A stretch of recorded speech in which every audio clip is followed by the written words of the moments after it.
Биз бир иш чарага барганда бир эле умура тапшырчу элек. Бул жерде биз 2 умура алып келдик. Себеби неге? Сизди апасы умура ута турган болсо, баласы да утса, коляска менен сүйрөп бара турган бирөө керек да. Kudayın buyursa varınızdan dua Rahmat, Allah razı olsun.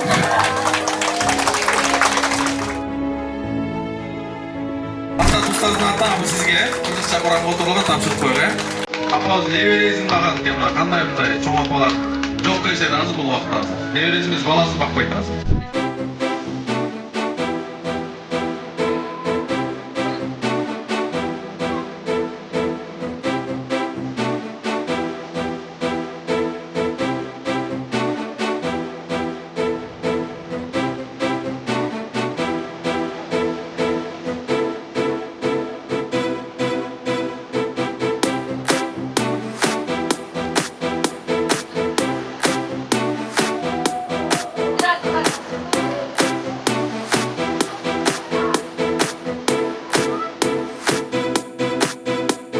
Бекерден пайгамбарыбыз айткан эмес экен, бейиш эненин таманында депчи.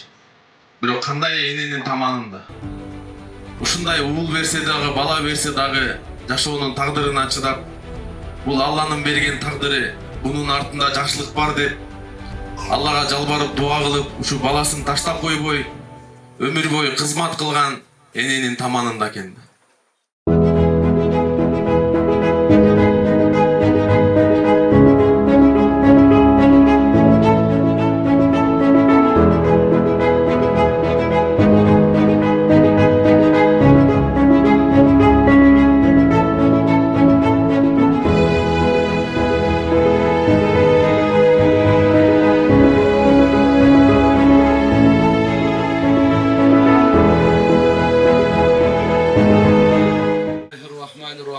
Elhamdülillah ve salatu ve selamu ala Resulillah amma ba'd. Assalamu alaikum ve rahmatullahi ve barakatuh. Hurmatlı mekendeşler, kadırlı, barıktı, eneler, baldar, barınızlarga jaratkan Allah Ta'ala'nın tınçlığı salamı, merimi rahimi cana berekesi olsun.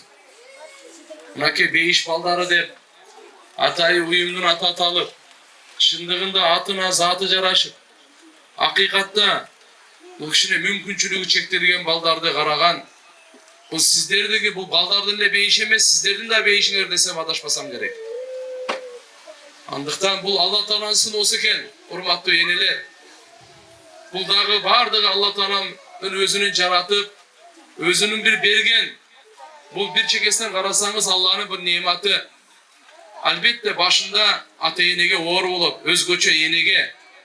Bırak enenin sabırına tam berse olup, erkine, gayratlılığına, şu balanı kandaydır mümkünçülü çektiyse dağı bir oğur görmey, jaratkan Allah Ta'ala'nın elhamdülillah birge çoğun bul dağı bir sınosu, ikinci jağına bu bir jağına jakşılığı, kança dualar kabul bulup, Mınal bu mümkünçülü çektirgen baldar, oylauңуздар, bu dünyada sınoo menen kança densoluğu jakşı adamlardan öt tutat. Baylar, biyler de eşkim kalgan emez. Bırak tübörüktü kuda kalasa bular inşallah beyişte munday avalda bolboy. Kança densoluğu var da jakşı jamanlıkta aralaşıp jüröbüz. Bizim tilimizden Allah Teala razı olgan gana sözde aytıp жүрүшүбүз керек экен. Daim oşu жүрөгүбүздөн şükür kılıp, densoluğun tili mümkün boluşunça mınday darmegin dagı jagынан karap, dem salgan janынан da karap koldan. Bирок kıpınday da gıjalat bolboş керек. Bardık Allah'ın kalosu menen bolat. Şunça Allah Teala nemi bu pendeni gebirin toluk kılıp, gebirin jartı kılıp, gebirin uşunday mümkünçülük çektirip jaratat eken. Ne üçün? Biri-birine görüp şükür kılsın. Biri-birine görüp uşunday şükür kılsın dep. Bardık Kuday'ın kalosu menen. Dağı biresinlerge çoğun rahmat, uyuşturucularga çoğun rahmat, demi örçülörge, bırake biliminiz baş bol bardığınızlarga, daima şunday ihlas menen, şunday jakşı işlerdi kıla veringizler, var bolуңуздар, tileğingizler, jetingizler, balдар sakayıp jakşı olsun. Allah Subhanahu wa Ta'ala ömürlerine, densoğuklarına bereke versin. Kem bolmağınızlar, dağı bire çoğun rahmat. Assalamu alaikum ve rahmatullahi ve barakat. Bismillahirrahmanirrahim. Урматтуу апалар, урматтуу аталар. Бардыңыздарга Алланын рахматы, райымы, мээрими, тынчтыгы болсун. Аллах Таала барыбызды жаман көздөн, жаман сөздөн башкалардын көрө албастыгынан ич тарынан сактасын. Аллах Таала коркпогон жүрөктөн, тойбогон напсиден, кабыл болбой калган дуалардан сактасын. Алтында болгон биздин апаларыбыз, Куран бул Алланын китеби, Куран бул Алланын акыркы китеби, Куран бул Алланын сөзү. Аллах Таала ошо Куранда айтат, иман келтиргендердин бардыгы бир тууган дейт. Ушул жерде отурган эжекейлерибиздин бардыгыбыз бир тууганбыз. Сиздер бир тууган болгон үчүн пайгамбарыбыз айтты: өмүрүңөр узун болгонду кааласаңар, өмүрүңөр берекелүү болгонун кааласаңар, жүрөгүңөр тынчтыкта болгонду кааласаңар, анда туугандарыңар менен жакшы мамиледе болгула деп. Бүгүн устаз да башка жака кете турган экен, бирок суранып, мына биз дагы башка жака учмакпыз. Бирок сиздерди Алла ыраазы үчүн сыйлап ушул жерге келип отурдук. Эми туугандар, биз көрүп келатабыз. Бул апаларды көрүп, бекеринен пайгамбарыбыз айткан эмес экен, бейиш эненин таманында депчи. Бирок кандай эненин таманында? Ушундай уул берсе дагы, бала берсе дагы жашоонун тагдырына чыдап, бул Алланын берген тагдыры, бунун артында жакшылык бар деп Аллага жалбарып дуа кылып, ушу баласын таштап койбой, өмүр бою кызмат кылган эненин таманында экен. Тилекке каршы көрүп атабыз. Жап-жашынакай ден соолугу бар балдарды төрөп, Кудай сактасын, мусорго таштап кеткендерди көрүп атабыз. Башка жака таштап бакпай калтырып кеткендерди көрүп атабыз. Бирок сиздерге Алла ыраазы болсун. Ушундай сыноо болсо дагы сыноо менен күрөшүп, сабырдуулук менен ушунун арты бейиш турат деп, сиздер күндөр-түндөр уктабай биз кайрымдуулук кылып жүргөндө көрдүк. Сен дени сок балам. Bir gün ооруй турган болсо жүрөгүң чыдабайт да. Бирок 10 жылдан бери ушунча ооруганда, ушунча кыйналганына, ушунча талма оору кармап калат, биз көрүп атабыз. Бирок ушунча болсо дагы чыдап аткан энелер сиздерге Алла ыраазы болсун да. Аллах Таала ушундай энелерге айтат, айтып койгун дейт. Аллах Таала акыйкатта сабырдуулар менен бирге дейт. Кудай буйруса, Аллах Таала жакшы күндөрдө, жакшы жерлерде, жакшы көңүлүңүзгө көтөрүлгөн жерлерде Аллах Таала жолуктурганга насип этсин. Бактылуу адам ким десе, негизи бул жашоодо бай адамбы, акчасы көп адамбы, балдары көп, бирөө ден соолугу көп адамбы, мыкты адамбы, госжумушта иштеген адамбы, депутатпы, президентпи, ким?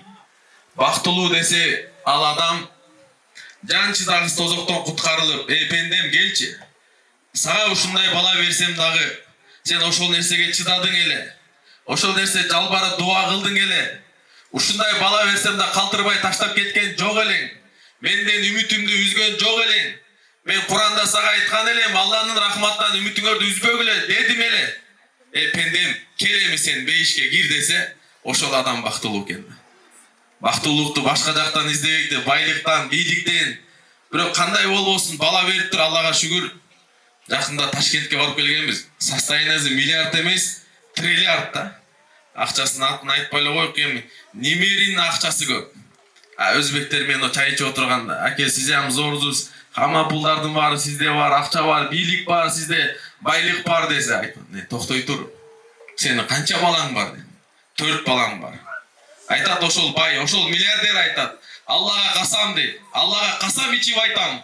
Эгер мага бир бала берип турган болсо Аллах Таала, мен бүткүл дүйнөгө бергенге дайын элем. Бүткүл байлыгымды бергенге дайын элем, алтынымды бергенге дайын элем, жумушумду бергенге бардым эле, жерлеримди бардыгын бергенге дайын элем. Айттың кандай бир болсо дагы, эмне болсо дагы бир бала берсе деп мен арман кылам. 65 чыгып калдым, бир 65 жаштан бери мага бир да бала бере элек депчи. Аллах Таала Куранда айтат, Аллах Таала кааласа кыз берет, Аллах Таала кааласа бала берет, Аллах Таала кааласа экөөнү тең берет, Аллах Таала кааласа экөөнү тең бербей коет депчи. Бирок кандай болбосун бала сизге бериптир. Алтында болгон биздин апаларыбыз, ошого биз шүгүр кылайык. Аллага шүгүр, канча деген акчалары бар адамдар бар. Өз көзүбүз менен көрүп атабыз. Намазы да ордунда, ибадаты да ордунда, бардыгы ордунда, умрага барып келген, ажыга барып келген, даватка чыгып келген. Айттың бирок тагдырында жок экен, бирок баланын жытын жыттай элек. Миллион акчасы бар, бирок канча аракет кылды, бирок Алланын каалоосу болбосо болбойт экен. Аллах Таала айтат, инсан билип койгун, бир болот сенин каалооң, бир болот менин каалоом, бирок баары болот менин каалоом депчи. Бирок кандай болбосун сизге Аллах Таала балдар бериптир. Ушу балдардын Аллах Таала жашоосуна, өмүрүнө береке берсин. Сиздин бейишиңизге киришке чоң иштин деле кылыштын шарты жок. Балким именно сиз ушул балаңыз берип ушу менен бейишке кирип каласыз. Балким сиздин ушул берген тагдырыңыздын ушунун себебинен аттең биздин инсан күнөөлөрүбүз көп экен. Акыйкатта инсан алсыз, эч ким өзүнүн ибадаты менен, акчасы менен, байлыгы менен бейишке кире албайт экен. Инсан гана кире алат. Мусулман бейишке бир гана кире алат. Өзүнүн Алланын мээриби менен. Алланын мээриби менен, Алланын рахматы менен ганачы. Сиздин ушундай сабырдуулугуңуз, ушуну сиздин баланы баккан таштабай, таштап кеткен, таштабай баккандыгыңыз, балким Аллага жагып, ушу Алланын мээриби менен, ушу сизге берилген наристе, ушул сизге берген бала сизге бейишке киргенге насип болуп калат. Иншалла ошо күндөрдү Аллах Таала насип этсин. Бейиште жолукканга насип этсин. Устазыбызга Алла разы болсун. Мен сүйлөгөн сөздөрдүн 90% ушу Максат Тамылдан устаздын эле сиздерге кичине башкачараак вариантында жалпак тил менен айтып берип койдум да. Устазыбыз Алла разы болсун. Келечекте дагы биз Кудай буйрса масштабный түрдө ушундай өткөзөбүз деген да пландарыбыз бар. Региондордун баардыгын чакырып, кайсы жакта чакырсаңыздар дагы башкалар чакырса барбай калышыбыз мүмкүн. Убактыбыз болбой калышы мүмкүн. Бирок сиздер каерде иш-чара чакырсаңыздар, каерде болбосун, Кыргызстандын кайсы бурчунда болбосун, апалар, биз сиздерге кызмат кылганга даярбыз. Ошон үчүн мына апалар, бейиш сиздердин таманыңыздарда. Кудай буйрса биз терең үмүттөбүз, умрадан да дуа кылабыз сиздерге. Кудай буйрса мына энелер бар бул дүйнөдө аста-аста чайпалбай кармалгансый тең салмакта дейт. Калыстыгы жок болсо эгер энелердин оодарылмак жер шары бир заматта дейт. Тилекке каршы бизде бузук адамдар да бар, жаман сүйлөгөн адамдар бар, мамлекетке зыян келтирип аткан адамдар бар, туура эмес жүргөн адамдар бар. Бирок ошолорду баланс кылып кармап отурган биздин ушул алтындай болгон сиздей болгон энелер, ушундай сабырдуу энелер бар болгон үчүн, ушундай имандуу энелер бар болгон үчүн бул алам кармалып турат да. Эгер жалаң бузукулар болгондо бул алам Алланын алдында кереги жок. Алланын алдында эч кандай баркы жок. Ошон үчүн сиздердин даражаңыздар балким бирөөбүз байкабашы мүмкүн, балким бирөө билбеши мүмкүн. Сиз кандай күндүр түндүр бою кыйналып атасыз. Түнкү 4-тө скорый чакырып атасыз, балаңыз тоорус кармап калат. Билбей калышы мүмкүн. Сиз адамдарды сиздин кызматыңыз көрбөй калышы мүмкүн. Бирок сиздин даражаңыз Алланын алдында бийик. Сиздин даражаңыз Алланын алдында бийик. Бардыгыңыздарга чоң рахмат. Уюштуруучуларга, ушул жерде эжелерге, апаларга, адамга арачылык айта албаган, Аллага арачылык айта албайт дейт го, мына устазыбызга. Анан уруксат берсеңиздер, эми биз Лидер Умра компаниясын ачканда максаты ушул эле. Көз азиздерге мына үй алып берип атабыз, квартира алып берип атабыз.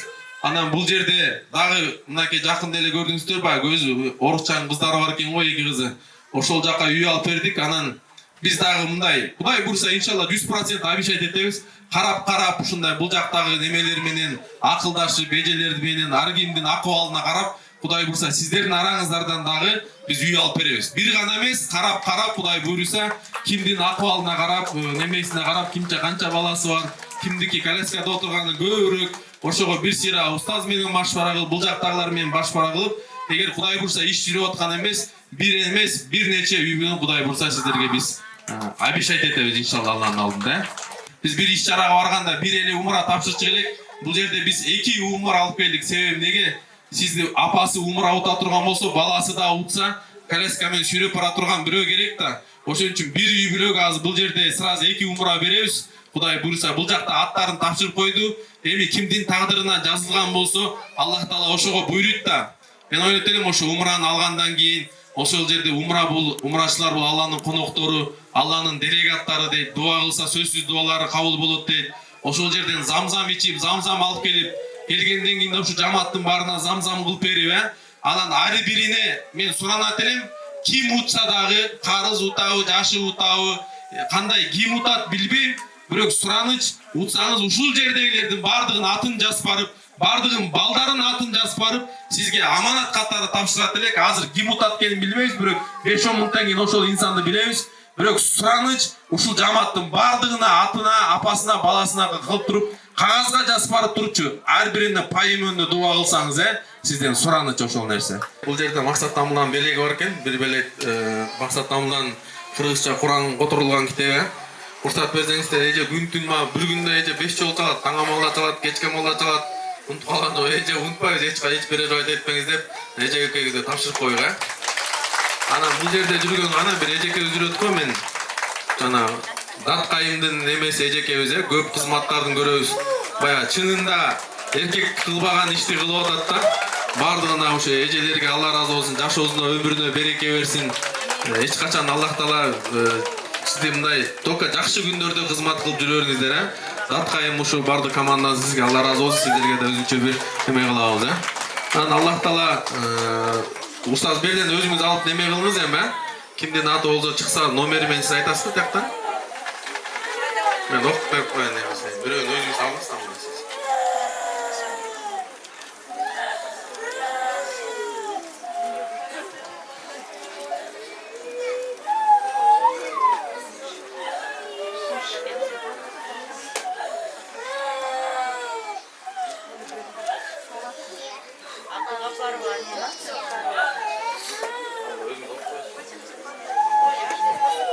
Altmışıncı номер çıktı. Урматтуу энелер. Абдыгапарова Амина, апасы Саттарова Зарина. Bu barыңыздардын ийгилигиңиздер. Азыр Билим мырза айткандай, Кудай кааласа барып, барыңыздарга дуа кылып келебиз. Барыңыздардын өкүлүңүздөр болуп. Ой, ой. Жакшы. Машалла. Куттуу болсун. Барыңыздардын белегиңиздер. Кудай кааласа иншалла эне бар. Я. Аты да Амина экен эже. Машалла. Кандай экен аты? Амина экен эже. Машалла. Пайгамбарыбыздын апасынын атынан экен. Жакшы.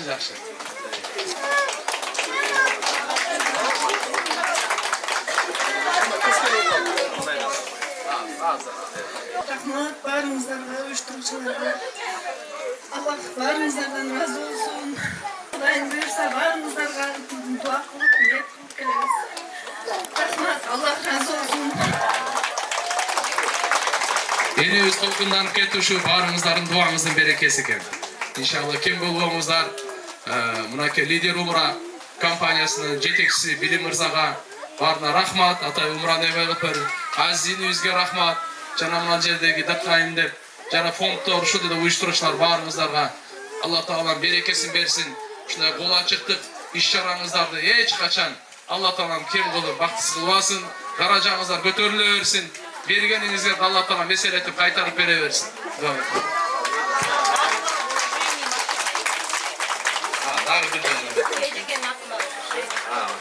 Дагы бир белек бар экен да. Үсөн кызы Нур эже деген барбы? Машалла деп коңуздар, машалла. Машалла мынакей. Белектер дайынбы мынакей ушку? Баян компаниясынын атынан эжекелер да. Машинени жеткизип берет экен эжекелер үстүнө. Эжекелер алдабайт 100% ишенебиз, Көп иштерин көптүргөнбүз. Сразу жеткизип бересиздер, машалла. Bilmeseniz okutarsınız. Fabrika gelip okutasa. Canım dedi sen de. Canım dese maşallah. Güzel sözü. Bana sayısa bu.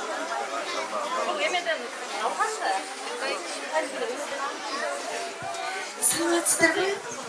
Барыңыздарға денсаулық қалаймын, бар болыңыздар. Сіздерге чоң рахмат, Алла разы болсын. Машалла, буйруңуз, Бир Куран максаттан алып келген экен, эң улуу апабыз канчада бул жерде? Жаштардан эң улуусу барбы апабыздан? Эң улуу апабыз экен, Атат устаздын атынан сизге кыргызча Куранга отурулган тапшырып коек, Апабыз небересин багат экен, кандай мындай чоң апалар жок эшеди азыр бул убакта азыр. Небересин эмес баласын бакпайт азыр.